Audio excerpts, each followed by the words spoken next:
My rifle and I know that what counts in war is not the rounds we fire, the noise of our burst, nor the smoke we make. We know that it is the hits that count. We will hit.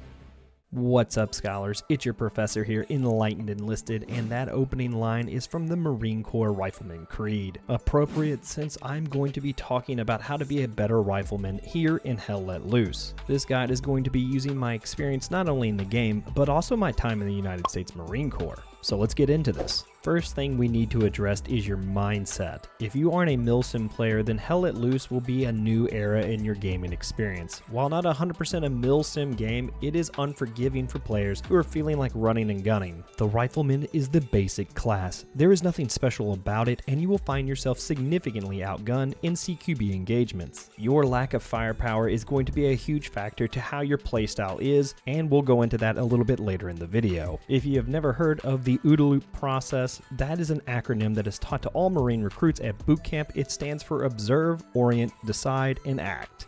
So why is this important? Well, the quicker you can get to the decide and act section of this process, the higher probability of your surviving an engagement. Let's take a look at the first O, observe. Observation is critical to your success as a rifleman in Hell Let Loose. Many gamers refer to this as pixel hunting, which is basically you looking for a pixel that stands out in the environment around you. Movement is the #1 way to spot an enemy. It attracts the eye, but most veteran players know how to mask their profile while moving and will be proned out on strong points around the map. In order to have a successful observation, you need to be doing what we call passively looking at the environment as a whole, while closely looking into areas that we can call danger areas. Danger areas are places that you would strongly believe an enemy is located if you were him. Now, when I'm doing my observations in game, I work from near to far, left to right in a very methodical manner. If I see during my observation something I would say is a danger area, I will look at it as long as I feel possible to ensure that I don't think there's a danger there. Now, you don't have to do observation while standing still. You can be moving and looking around, and this ties into our second O.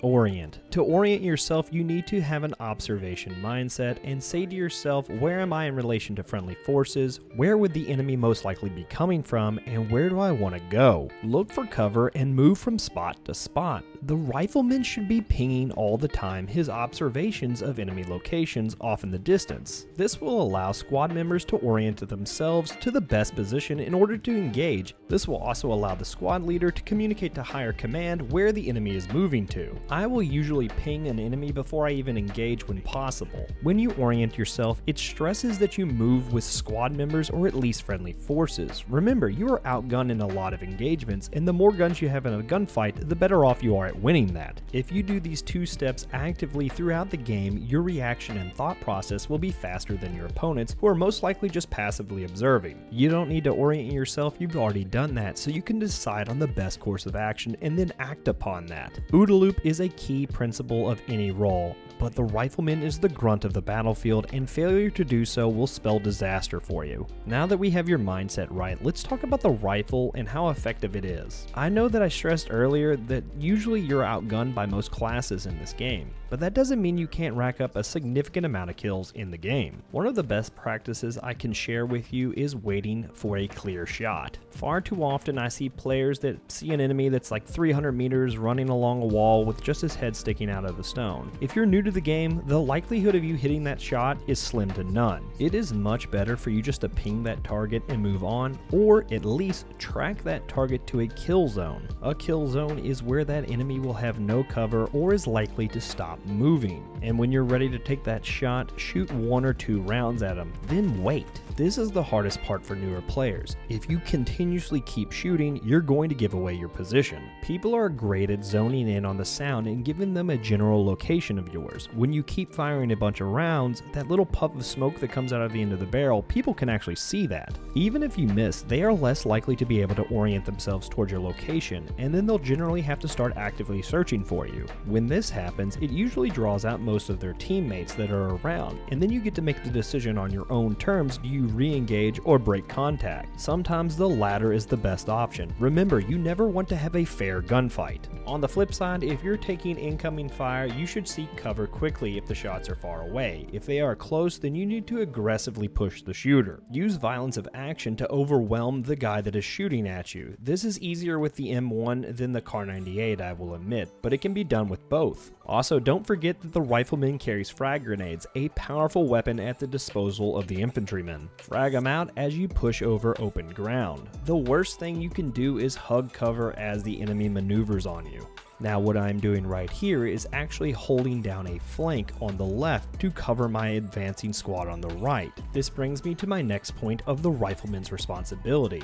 You are a flex role of fire superiority and maneuvering. Sure, the LMG can lay down a lot of rounds, and his job is to suppress the enemy, but the rifleman should pick up the slack between reloads. Gaining fire superiority allows you to conduct your primary role, which is to locate, close with, and destroy the enemy by fire and maneuver. Maneuvering does not mean just directly charging at the enemy, although sometimes that is necessary. You should be moving on the flanks and turning the enemy's cover into a killing ground. Sometimes these maneuvers kind of make it look like you're lone wolfing, but a good squad leader would recognize that you're trying to keep the squad safe and would support you in those endeavors. I will make a separate guide for squad leaders at a later date, so if you haven't liked and subscribed, please consider doing so you don't miss another enlightened moment. If you are familiar with ancient battles, then you've probably heard the term of skirmishers, probing the lines and screening an advance or a retreat. This is exactly what you should be doing as the rifleman on the move with your squad. I hate to say it, but you are expendable compared to the medic or even the squad leader. You need to protect those people from being flanked or in the front of an advance. If you aren't in the front, how are you supposed to successfully observe? Far too often I see squads just running in a line which only allows you to see the back of the head of the guy in front of you. Now sometimes this is unavoidable due to cover restrictions,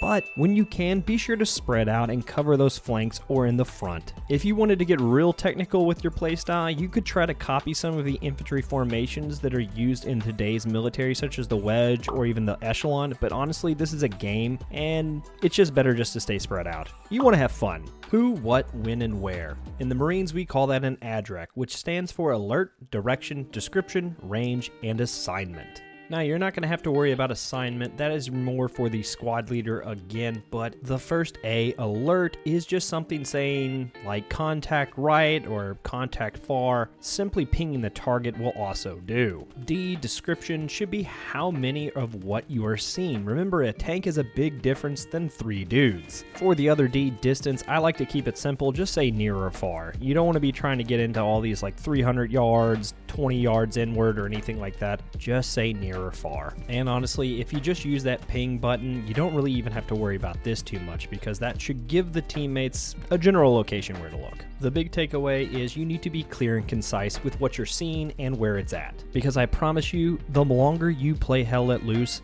the more you're going to hear people say he's over there by the tree and you're in the middle of the forest. Trust me, it's the most annoying thing. Also, at the bottom of the screen is a compass, so you could actually give a direction by saying he's at 310 or so forth. There are a ton of guides on YouTube about how to get better aim or just basic tips for Hell Let Loose. And if you're brand new, I suggest watching those as well. But you need these core principles in order to have a successful Hell Let Loose experience. Because aim and game sense just comes from playing the game over and over again. The rifleman is probably my favorite role to play, and I suggest you spend a lot of time mastering it because when you decide to make that jump to other roles, the knowledge you gained as a rifleman will be invaluable. Well guys, what did you think was the most important piece of knowledge I shared with you today? Put it down in the comments below, and while you're down there, please hit that like and subscribe button, and as always scholars, hit those books and hit those bottles. Cheers.